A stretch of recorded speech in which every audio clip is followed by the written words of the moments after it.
फरवरी 2018 में नेटफ्लिक्स के CEO read Hastings ने दिल्ली में आयोजित एक ग्लोबल बिजनेस कॉन्फ्रेंस में कहा था कि अब स्ट्रीमिंग जगत में नेटफ्लिक्स को स्ट्रीमिंग जायंट बनने से कोई नहीं रोक सकता, क्योंकि अगले 10 करोड़ ग्राहक भारत से ही आ रहे हैं और नेटफ्लिक्स का ये एक्सपेंशन सस्ते हो रहे हैं, इंटरनेट की वजह से हो पा रहा है। लेकिन अब 3 साल बीत जाने के बाद रीड हेस्टिंग्स भारत को लेकर उतने एक्साइटेड नहीं रह गए हैं। पिछले हफ्ते एक इन्वेस्टर कॉल पर उन्होंने कैलिफोर्निया बेस्ड अपनी कंपनी को भारत में मिली शॉर्ट सक्सेस को लेकर डिसअपॉइंटमेंट जाहिर की। उनके according the good news is that we are growing fast in every major countries, but what is frustrating and troubling us is why we are unable to achieve this kind of success in India. However, he also stated that the company is definitely moving ahead, but the subscription rate is pretty low. According to media partners, Bharat का $2 अरब का streaming market है, जो कि लगभग 10 crore subscriber से भरा हुआ है। और 6 साल पहले 3.5 करोड़ सब्सक्राइबर बेस के साथ भारत में लॉन्च होने के बाद नेटफ्लिक्स यहाँ धूम मचा रहा था, लेकिन not any more. According to stats, Netflix के भारत में करीब 55 लाख एक्टिव पेइंग सब्सक्राइबर हैं। हालांकि इसके बावजूद दुनिया का सबसे बड़ा स्ट्रीमर नेटफ्लिक्स भारत में अपने राइवल्स, जो कि डिज्नी प्लस हॉटस्टार जिसके तकरीबन 4.6 करोड़ एक्टिव सब्सक्राइबर हैं, और अमेजॉन प्राइम वीडियो जिसके तकरीबन 1.9 करोड़ एक्टिव सब्सक्राइबर हैं, से काफी पीछे है। The golden days of Netflix in India. Bharat में नेटफ्लिक्स का दबदबा साल 2018 में आई सेक्रेड गेम सीरीज से शुरू हुआ था। बॉलीवुड के जाने माने एक्टर्स और भारत के 2 बेहतरीन डायरेक्टर की बनाई गैंगस्टर पर बेस्ड इस थ्रिलर ने सबको एंटरटेन किया, और यह सीरीज रिलीज होने के बाद ही एक हिट साबित हुई। द इकोनॉमिस्ट मैगजीन के according the first original series of Netflix prove that India has the future of this new combination of old talent from Hindi cinema and Hollywood funds from silicon valley. But reality में ऐसा कुछ साबित हुआ नहीं।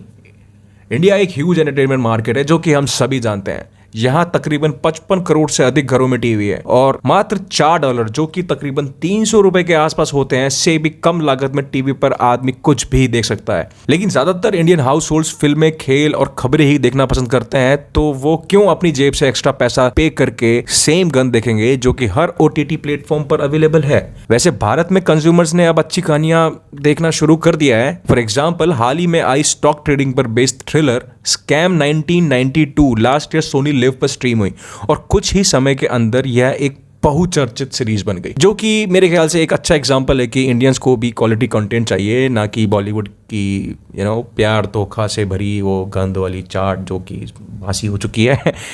Anyways, moving on. मार धाड़ और गाली गलौज से भरी डार्क हार्टलैंड थ्रिलर्स भी लोगों का काफी ध्यान आकर्षित कर रही हैं, लेकिन ये कुछ ऐसा है जो आमतौर पर भारतीय घरों में पूरे परिवार के साथ बैठकर टीवी पर नहीं एंजॉय किया जा सकता। एबेरेंटिया एंटरटेनमेंट नाम की एक प्रमुख कंपनी के सीईओ विक्रम मल्होत्रा कहते हैं, यूजर्स पैसे और समय के बदले अच्छा कंटेंट देखना चाहता है, लेकिन ज्यादातर OTT प्लेटफॉर्म के पास ज्यादा अच्छा कंटेंट है नहीं, और शायद इसी वजह से नेटफ्लिक्स इंडिया में फेल हो रहा है। नेटफ्लिक्स ने भारत में यूजर्स को लुभाने की काफी कोशिश की है, और कंपनी ने मोबाइल पर चलने वाले प्लान की कीमत 60% तक घटा दी है।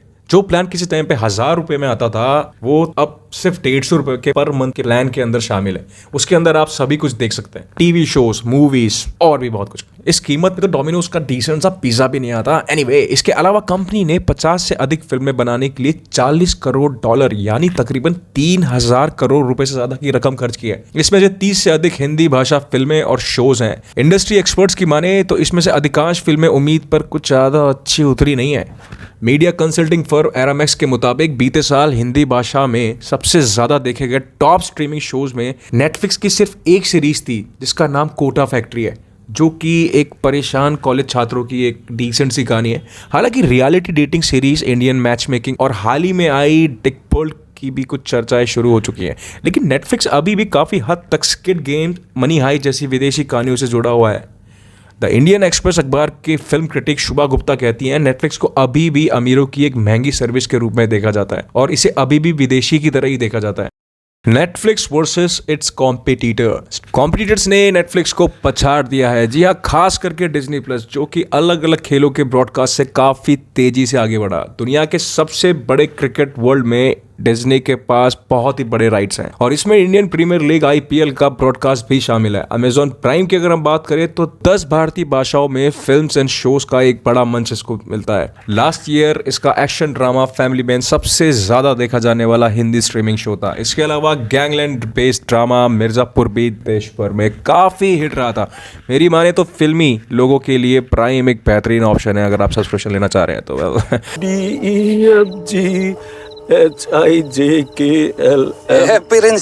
एरामैक्स मीडिया के CEO शैलेश कपूर के मुताबिक भारतीय भाषाओं की करीब 40% ब्लॉकबस्टर फिल्में प्राइम के अंडर ही रिलीज होती हैं। इस साल से प्राइम पर न्यूजीलैंड में खेले जाने वाले क्रिकेट मैच का लाइव प्रसारण भी शुरू हो रहा है। प्राइम अपने मेंबर्स को सुविधा यह भी देता है कि वह एक सेवा के भुगतान करने पर अन्य छोटी छोटी स्ट्रीमिंग सर्विसेज का भी लुत्फ उठा सकता है। चकला पे बिठा दे। इंडस्ट्री के एक्सपर्ट्स का कहना है कि नेटफ्लिक्स ने भारत में अपनी सक्सेस को दोहराने के लिए लाखों डॉलर खर्च किए हैं और साथ ही अपनी इंटरनेशनल प्लेबुक को भी उसने अपनाया है।